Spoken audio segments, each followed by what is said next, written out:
Okay, this next equation that we're doing is called Charles' Law. Okay, Charles' Law relates temperature and volume. So, as the temperature of a enclosed gas increases, the volume increases if the pressure is constant.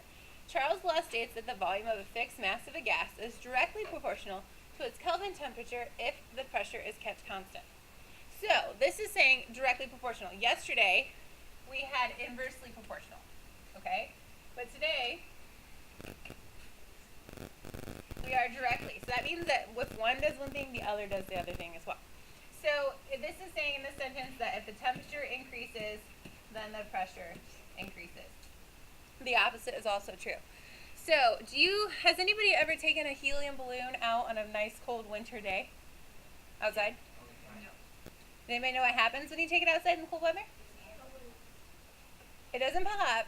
It has to do with this law. So if the temperature is going to cool and go down, the balloon actually starts to shrivel up and it has a hard time floating. So that's Charles' Law. The temperature went down, so it doesn't need to fill as much volume, so the balloon collapses so that it doesn't have as much volume. But if you bring it back into like room temperature, then it will expand back up. With oxygen or helium? The gas that's inside the helium. Okay? So directly proportional. Our equation, and this equation, it's set up so that we cross multiply. So take a note to yourself, star it, do something, so that you know we are cross multiplying for this equation. Okay? We do not do tops times tops and bottoms times bottoms. Cross multiply. Okay? Volume is going to be the same unit as yesterday. What's that? Liters. And temperature is going to be in Kelvin. How do you know which one to put on top and which one to put on bottom? L's go on top and Kelvin's go on bottom. K's go on bottom. Okay. So if I give it to you in Kelvin, that's nice and easy. You just plug it in. If I give it to you in Celsius, you're going to have to change it to Kelvin, and then you put it in. The reason why we change it to Kelvin is because what if we had like 0 degrees Celsius? And I put it on the bottom, a 0. Can you divide by 0 in math class? No, it's undefined. It doesn't work. So we have to change it to Kelvin specifically for that, because with Kelvin, we'll never have 0 Kelvin. Okay? So let's do example number 2. A balloon in a room at 24 degrees is inflated at 24 degrees Celsius and has a volume of 4 liters. The balloon is then heated to a temperature of 58 degrees Celsius. What is the new volume if the pressure remains constant? Let's first figure out what we've got, so then we know how to solve. Okay. So remember, when we come across things and they're in the same sentence, they're related, so they have the same ones or twos. So balloons inflated to a room at 24 degrees Celsius. So what should we label that as? T1 sound good? Because it came first? Okay, but it's in Celsius, so we got to change it to Kelvin. Minus 270.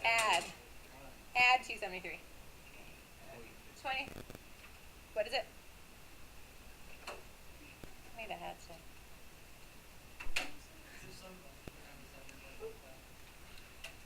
Doesn't help. What is it? 297.15. Okay. So, for those who don't know, to get it to Kelvin, we took our degree Celsius and we added 273.15 to get that number. One more time. We plugged in 24 to this equation.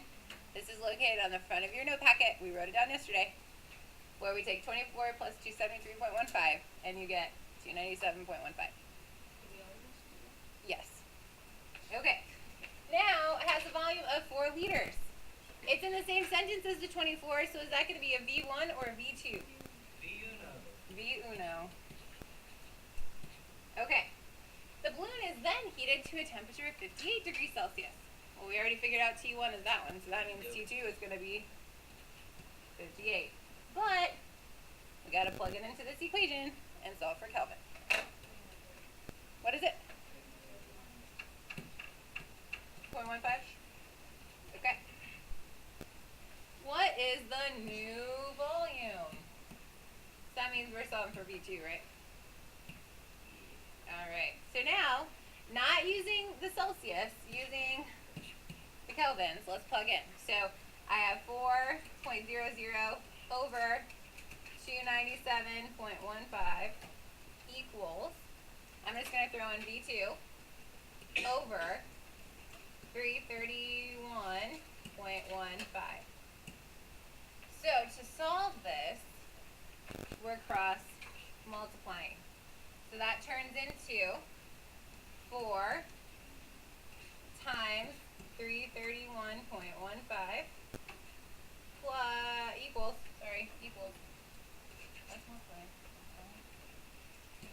V2 times 297.15. So I'm not going to show any more work than that, but you're going to take these two multiplied and then divide this one from it. What do you get for your final answer? 4.46? Somebody else confirm it? Awesome. What's our unit? What's our sig figs? We need to have 2 sig figs because our temperatures were originally 2 sig figs. So we're going to round that to be 4.5 liters. Yes. Okay. So 4, 5, and 6 on the worksheet packet are like this. Do we need to pause or can we keep going with the equation?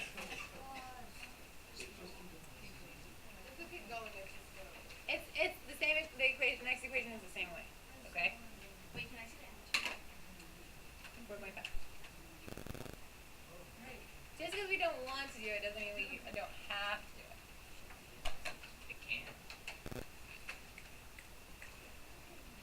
Clear in 5, 4, 3, 2, 1.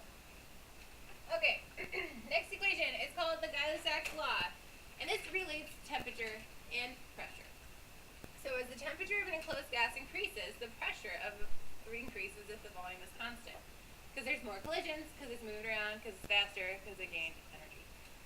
So this states that the pressure of a gas is directly proportional to the Kelvin temperature if the volume remains constant. So this is just like our last one, where directly proportional means that if the temperature is raised, then the pressure is also raised. If the temperature is lowered, the pressure is lowered. Okay? Directly proportional.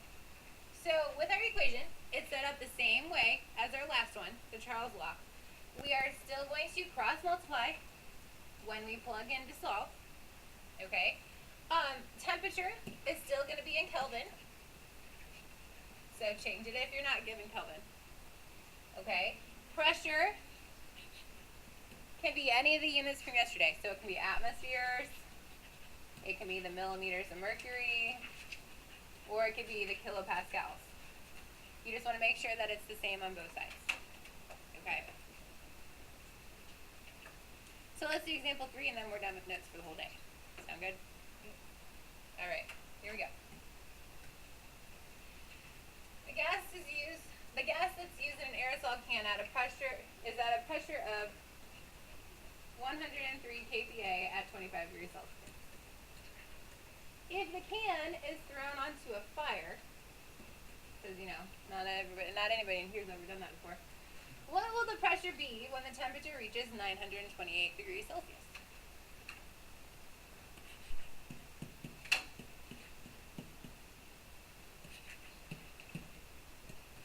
Okay.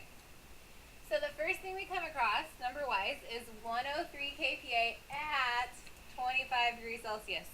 So those two are in the same sentence and they're at related. So ones or twos, what do you want to call them? Ones, perfect. So kPa goes for pressure, so 103 kPa is P1. And then 25 degrees Celsius is our temperature, but we have to change it to Kelvin by adding 273.15. Thank you. 298.15 K. Isn't it just the same thing as the last one? I don't remember. It might be. I'm not sure. I don't remember enough. It might be. Same process. Yes, it's the same process. Okay.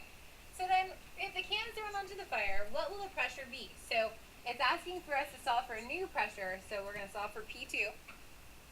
If the temperature reaches 928 degrees Celsius. Now, that is a big degree number, isn't it? It's Celsius though, so we still have to change it to Kelvin. So we still have to add 273.15 to that. 1201.15? Okay. So, yes, that is even bigger, but it wasn't in Kelvin yet, so we still had to make it Kelvin. It's going to be really hot when it's on a fire, by the way. So, we put 103 over 298.15 equals 32 over 1201.15. So when we cross our multiplication, we take 103 times 1201.15 equals E2 times 298.15. And when you solve for P2, what do you get? 414.9 or 415? Okay. Our unit is going to be the same as before, so it's going to be kPa.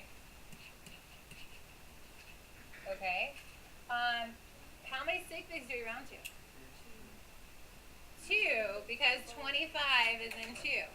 So, don't flip the table. It's going to really be, what am I going to round it to? 420 kPa.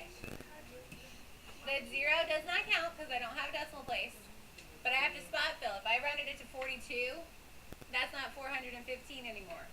That's 41. Okay? So you have to spot fill the 0 so the 4 is still